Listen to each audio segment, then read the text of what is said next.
स्फूर्ति आ गई और भगवान शंकर कहने लगे मेरे पिताजी से, बोले ऋषि मैं तुम्हारी तपस्या से प्रसन्न हूं, तुम वरदान मांगो, क्या चाहते हो? तो सलाद मुनि ने कहा, बोले प्रभु यदि आप मुझ पर प्रसन्न हो तो मुझे 2 वरदान दे दो। बोले क्या?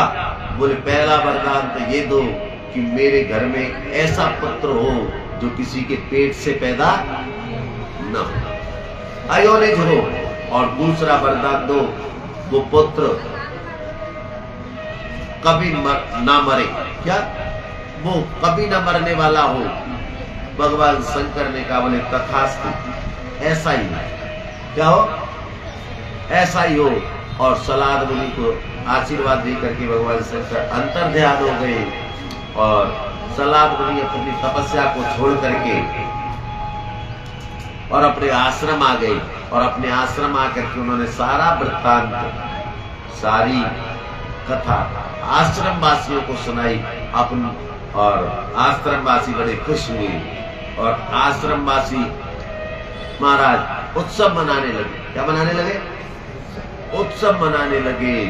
और इनके मन में आया, बोले भगवान शंकर की पूजा करी जाए। क्या किया जाए? भगवान को प्रसन्न किया जाए। अब भगवान 2 ही चीज से ज्यादा प्रसन्न होते, एक स्वाहा से और एक आहा से। कैसे? स्वाहा और आहा, भोजन। एक तो भोजन कराओ, भगवान उससे ज्यादा प्रसन्न हो, और एक हवन करो, भगवान बातें प्रसन्न होंगे। तो इन्होंने क्या किया? बोले हवन का आयोजन रखा, यज्ञ का आयोजन रखा। बोले भगवान की प्रसन्नता के लिए यज्ञ और भोजन भंडारे का आयोजन करो। और इन्होंने महाराज भूमि पूजन किया, यज्ञ की भूमि का पूजन किया।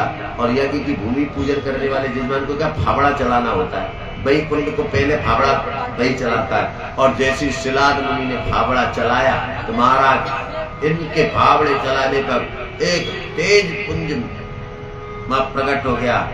क्या हुआ?